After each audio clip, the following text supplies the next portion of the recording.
Hello everyone, it's Matt from Akuma Mods, back again with our review of the Sonic Mighty 4K by Phrozen. Much like the Frozen Sonic Mini, which I just did a review on after having it for a couple months, Frozen reached out and decided to send me their new flagship, which is the Sonic Mighty 4K. This is basically like a larger version of the Sonic Mini. Same type of build in a way that, they look identical. Just it's like got a one up on it. So it's yeah. Anyway. I've been printing with this thing, and let me just say that this is probably the most easiest out-of-box printing experience I have ever had, right next to my WeBox 130, which, as you guys may or may not know, that is my flagship machine. That is my go-to machine for everything that I need to print really, really fine and precision prints. That's what I use that machine for. That's by far my favorite machine out of all that. But we're talking about the Frozen Sonic Mighty here. You guys probably have seen my unboxing video for it, and pretty straightforward. Nothing really crazy that was out of the ordinary. But I decided with this printer, instead of printing what I normally do, which is, really, really small items and, useful materials, I decided I'm going to step out of my comfort zone, so to speak, and we're going to do some action figures or figurines or, whatever it may be that I can possibly pop in my head and think of printing. So that's what I did. I wanted some stuff that was really, really cool and stood out, and I wanted something specific that I knew that I was going to use or somebody else was going to use. Because if I'm going to print something, I'm not just going to have it laying around here. That's not how it usually is, except for this one print that I'm going to be having it laying around here because, well, that's kind of my thing, is this specific print. So anyway, I printed these specifically, and I did print a handful of other things. I printed off an Elf on the Shelf in Carbonite, which I ended up giving away for Christmas, but I had a handful of other prints that were given to people, and I didn't really keep them around, unfortunately. So that's what kind of happens with these machines, is if I do print something that's like a trinket, it's not something that I'm going to keep. I'm going to give it to somebody or sell it or whatever it may be. Usually I just give it away. So out of anything, these are the prints that I kept, and I needed something to, show you guys exactly how this prints and how well it actually prints. So first up, we're going to do a print that was sent to me over by a community member. His name is David Chambers, and he's quite a talented fellow. He sent me some files for this new project that he was working on, and it's obviously, you guys may or may not have seen it. It's based off of Toy Story, and this is the little guy from the Pizza Planet. And he's in his little spaceship and everything, and it's like the riding spaceship. So it was kind of cool. Now, I'm not sure if he sells them like this as a whole, or he sells them in parts, or you get both of them. I'll have to ask him, but I'll link him to his page and his stuff if you guys want to check him out. He's got a lot of cool other models. There's another one that I'm waiting to get my hands on that I'm going to be printing soon enough here. This has been a fantastic print. This was a completely solid print. I don't even know how much resin I spent on here. I want to say it was probably 1,500 milliliters, if not more. in terms of resin, at least I would say. So this one was his full print. Now, like I said, he does have ones where it's broken up into parts that you can piece it together. Obviously, it'll save you a lot of time, and you can actually get probably a lot better resolution on this. I basically just printed this thing straight on the build plate, just like this, supports and all. So there is some warping. I was absolutely expecting that because of the entire weight of this whole thing. I don't even know how much this thing weighs. Here, let's do that right now. Let's take a quick gander and see how much this thing weighs. Okay. So we'll put it in pounds. So it comes in at 1.38 pounds. So that's a pretty hefty print. And it stuck. It stuck. I was very, very amazed. So obviously there was some drippage here that's due to supports and pull force. And you can clearly see that there was pull force on some of these parts because of the layer lines that are actually on it. That's just normal for any type of printer if you're going to be printing something straight up. That's why it's always suggested that you do something on an angle. I did not do that. I just wanted to see how this would go right off the bat. This was the very first print that I printed on this printer, and I didn't change any of the settings. I went with Phrozen's recommended settings in Shitu Box. I believe it was at 2.5 seconds for their Aqua Gray 4K, and it printed perfectly fine. I've actually just been printing with the Aqua 4K on here exclusively. I'm actually down to my last bit, so I will be changing up a different resin on there. Maybe we'll do some clear parts on there. I got to throw out some other resins, not throw out, but I got to throw on some other resins and see, do some testing with them. So we'll definitely be, using some more exotic style resins on this printer for sure. But yeah, this resin printer so far has been my most happiest in terms of going out of my little comfort zone. So this was the first print, like I said, we did, and it didn't turn out too bad. You know, there was some issues where I couldn't get some of the supports on the inside here, and this was basically mostly automatic supports out of anything. So, I didn't really do any fine tuning or anything like that. I went with the stock settings and basic support settings that I use for anything else, just automatic. And, I added some things here and there, but obviously there wasn't enough on some of these parts that, it didn't work 100%. And we kind of broke as an antennae. So I did that on a live stream accidentally the other week or 2 weeks ago.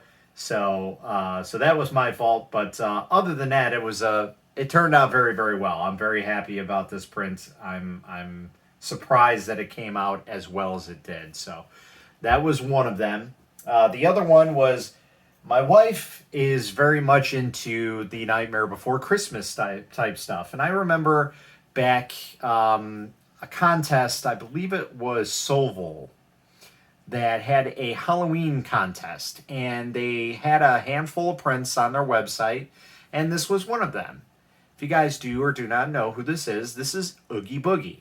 So I decided to go ahead and print him out and see how he does. And I pretty much gave him automatic supports and hit print and go. Again, this is a solid print. This is probably about, 500 grams or so of resin. And it came out very, very well. I did have an accident with his support on his cheek there. But other than that, everything else came out very, very well. I'm very surprised at all the high detail that it came out. Even though this is a 4K printer, technically it prints in a 2K resolution compared to smaller printers. So just be aware of that. Even though you're printing on a bigger printer that's 4K, it's not true 4K. It's slightly under 2K actually. So just be mindful of that. It's not, you're not going to get a better quality print off of a bigger printer than you are a smaller printer. They're going to be pretty much identical for the most part. So anyway, yeah, this came out very, very well. I'm very happy with that. I'll probably end up reprinting them again. And then we move to the piece de resistance, or however you say that. So, as you guys may or may not know, my whole thing is Akuma mods. That was based off of me absolutely falling in love with a game called Street Fighter Alpha 3 for the Dreamcast. And I absolutely love Dreamcast as a video game system. It's by far my top favorite. My second favorite would be TurboGrafx 16. But anyway, so how this all came to be was I was named Akuma Max for a long time because I liked a show called Mad Max, I think it was. Or Max? See, it's been a while since I've watched the cartoon. But basically, it's a kid with a red baseball cap. He's got an M on it, and he's like kind of a time traveler kind of thing. And it was a really interesting show at the time, and I liked Akuma. I could never be beaten by Akuma except for my one buddy. He could always beat me, but yeah, I was always the reigning champion whenever I chose Akuma against any of my other friends. So I decided, you know what? It's about time for us to print an Akuma figurine, and I found one on Thingiverse, and I sized it and made sure that I didn't oversize the build volume, so I brought it down a little bit. I maxed it out to the build volume, and then I brought it down, I think, like 10 millimeters just to make sure that I'm not pulling it off the vat, or I have to pull the vat off and the build plate and everything, and just kind of scrape everything, because that's what I did with the Sonic Mini and the little Jawa figure. But yeah, this print was really, really cool. There are some minor issues with it. Like on the fingers here, I didn't support it enough, so they kind of sloppied a little bit. Pancaked, I guess you could call it. But other than that, you know, besides some support dimples and everything on his body, which that's standard for any resin type of printing, maybe my supports aren't as dialed in as I'd like them to be. But for the most part, it came out very, very well. I'm very happy with this print.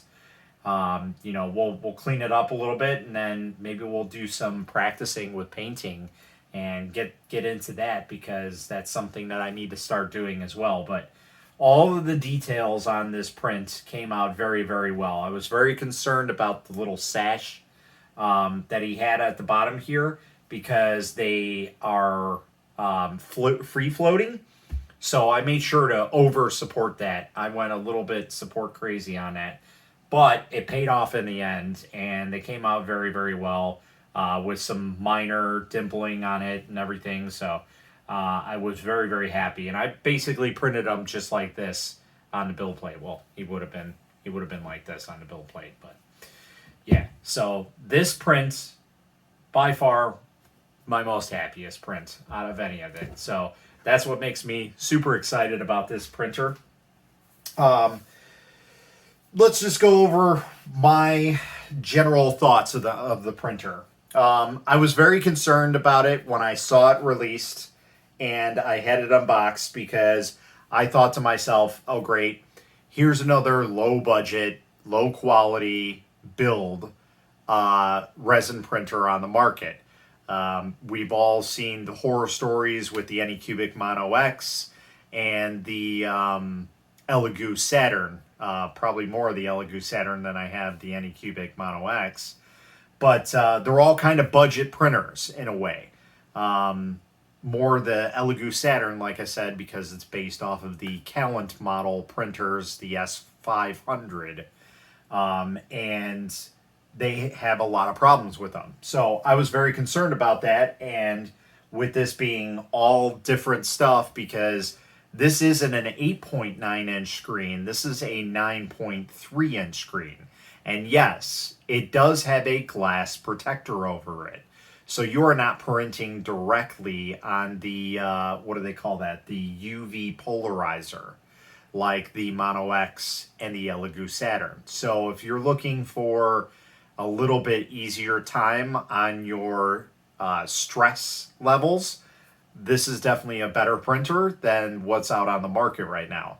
Plus, on top of that, it's kind of like the in-between printer because it has a max build volume of 220 millimeters. So the Elegoo Saturn maxes at 200 millimeters and the Anycubic Mono X is 250 millimeters. So it's right there in between. Now, there is some cool features that I like about this printer, that it has these handles on the side of the build plate. And I kind of talked a little bit about that. I wasn't sure if they were going to be a useful thing, but they are nice to have and grip and handle. No pun intended, but they are nice. They're good to have there because I can take them off and I can have both my fingers grip around it. So I really, really like that very much on that printer. I like that addition. Even though I didn't think I was going to be using it in any way, shape, or form, I actually use it a lot more than I expected. So kudos for that. It's a minor thing that goes a long way, I guess. So one of the major downfalls that I see with this printer, and I'm saying this loosely because it's still to be seen, is going back to the plastic vats.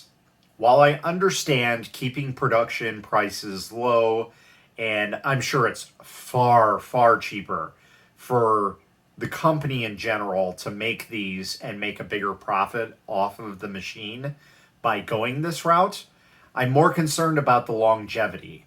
Now, I will say that I've had quite a lot of hours on this printer so far, and I've had no issues with leakage.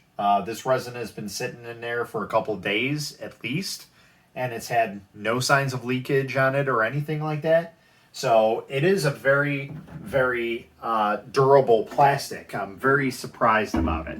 So I'm not too concerned about it right now, but I still have that worrisome where we're going back to the old Sonic Mini where we had plastic vats, and the pressure of it would just destroy the vat. So I haven't seen any stress cracks or anything like that, nothing leaking. So as of right now, we're in good hands with Phrozen. So knock on wood here. So I know that Phrozen offers a metal vat upgrade. I believe it's either $40 or $50. Let's check here really quick. I think it was $50. Yeah, so it's $50 for the metal vat upgrade. I'll be honest, I wish they had a option to when you were buying your Phrozen, whether you can choose between a plastic or a metal vat. I think that would be a little bit better because I'm not someone that likes to have extra vats around, to be honest. I don't usually do hot swapping or anything like that. I properly clean things and move on to a different color. Stuff like that. I never have more than one vat. It's just how I always am. I know several people like to have multiple vats over, their area, but I don't really need that. So yeah, if that's something for you, then by all means, go ahead and buy the extra vat. And they do have the ability to buy extra plastic vats as well. Those are in at $40. So it's a $20 difference between the two. So that's not too bad. I'm actually very surprised at the pricing on that. One of the things that I wish they kind of upgraded a little bit, and I'll send all these little tips and everything to Phrozen themselves after we get this video up, is a little bit bigger screen. While the screen works perfectly fine with a 2.8-inch screen, probably a 3.5 would look a little bit more aesthetically pleasing on this. And I know that might raise the cost a little bit, but if you're still bringing this machine under $600 or $650, it's still a better buy than most of the machines that are out there on the market right now that everybody knows about. More or less just the Calent S500, the Elegoo Saturn, and the Mono X by Anycubic. So, like I said, this has got a much bigger screen, So it's got a little bit bigger build volume on the plate, even though it's listed at pretty much the same size. I think that plate is a little bit bigger. And one of the nice features that they decided to add in here, because it was such a huge issue with the Elegoo Saturn when it launched, was with these LED matrix arrays that they are putting in these printers. The issue is there was lines coming up, light bleed basically, coming up when you would put a sheet of paper over it. Well, with this machine specifically, they decided to put a diffuser over it, or at least on the bubbles, the matrix LED. So the LED actually provides a very even LED on that. So when you go and print something, it is absolutely even. There's no light depth problems there or anything like that. So that's very, very nice to have. That's a great feature that I love, that they went that little extra mile to make sure that that was completed, because that was something that I was very, very concerned about when I was hearing about these new printers and these bigger printers having these type of issues, and it seemed like nobody really knew the answer to fixing them. They were just kind of like replacing them with different type of models and things like that. Whereas, like I said, Phrozen, they kind of went a little bit above and beyond and made sure that there was no issues. So they put a kind of defroster or diffuser frosted piece of glass or plastic on there, and it evens it all out. So it's a very, very nice printer all in general. Again, going back to the whole build quality in general, I was concerned because I was like, okay, this is basically going to be another Sonic Mini. It's going to be built really, really cheaply, plasticky, really cheap metal. But actually, it feels like a very solid machine. And it's pretty quiet, too. The dual linear rails is really, really nice to have. That's always a definite thing you want on a bigger printer, is dual, if not triple, if there's ability to do that, or quadruple. I know that's a little bit overkill, but you want as much as you possibly can when you start going bigger, because you got peel force and you got a bigger build plate. So there's a lot of weight and everything that goes into these printers. So you really have to make sure that you have all your ducks in a row. So that's really all I have to say about this. The power supply is much better on this machine. They actually supplied a power brick instead of that little plug-in brick, where, you know, it's like a normal printer where it has a power line, then a brick, then the power line to the printer. So I at least got that. I don't know if they're going to be shipping them with that. I hope that they do. Excuse me. That would be really, really nice. Another thing that was an added feature that I really, really like that Phrozen has is they provide an actual quality USB drive. They provide SanDisk. Now, I don't know if this is a knockoff or not, but at least it's a brand name that everybody knows. It's not some unbranded one or some cheap Chinese knockoff one that's going to die on you in the middle of a print and give you issues. I have yet to have issues with USBs from SanDisk. And basically all my machines have turned to these SanDisk cruisers. These are probably the best bang for your buck if you're doing resin printing and you want to make sure that your prints are going off without a hitch. You really, really want those. And you can buy them in like a pack of 10. For me, that's great when I'm running 20 different printers at a time. So yeah. All in all, it's a really, really great machine. My only issue with it is that plastic vat. And, you know, yeah, the little tiny screen, I wish it was a little bit bigger, but it still works. It's not the end of the world. And everything is set up already in Sheet2 Box for you. Everything for printing is working just fine. And just recently, I finally printed out some vat drippers. I printed out actually both of the models that were on Thingiverse, and I'll leave links below. These were FDM printed, so they're not in the greatest shape, but they're printed 100% infill, so we're going to definitely be using these. I'll probably end up using the shorter one because I like to have something a little bit higher up in drip factor, whereas this is more or less for like smaller prints, but I'll probably just end up using this one completely and not, you know, using anything else. So that's where these little handles come in. So that's really, really nice. I really, really like that. So that's pretty much all I got for this. Like I said, I'll leave links for all the STL files and everything, and to David Chambers' shop, store, Etsy, whatever he's got. So you guys can check out his models. Like I said, he does amazing work. And I'll also leave links to purchase this bad boy, which currently, as of making this video, they are still at $499. Obviously, that's without shipping. Shipping costs are going to be getting a little bit more expensive. And for you guys that are overseas, I hear it's going to be a lot harder to get things to you at a cheaper price because import VAT taxes are getting raised. So my sincerest apologies for those. I really wish that we can, you know, somehow find a way to get you guys these cool products without having to pay an arm and a leg.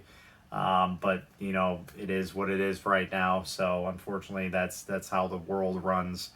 But if you guys are okay with paying stuff like that, by all means, definitely check out this printer. It's really, really nice. It's very quiet, very, very big, and I really enjoy it so far. So I hope that you guys will enjoy it if you do happen to get this printer, or if you have it already. You know, it's been a absolute blast printing on this. Like I said, been getting me out of my comfort zone of printing my normal stuff and my normal small stuff, and go big or go home, I guess. And that's basically what we've been doing. So we're going to keep on trucking along with this printer and see how far we can go before something breaks on it. Hopefully that won't be anytime soon. But yeah, that's pretty much all I got for you guys. If you got any question, comments, concerns, go ahead and, you know, type them below, and I will try and get to you as fast as I can. Yeah, that's pretty much it, guys. Until next time, happy printing.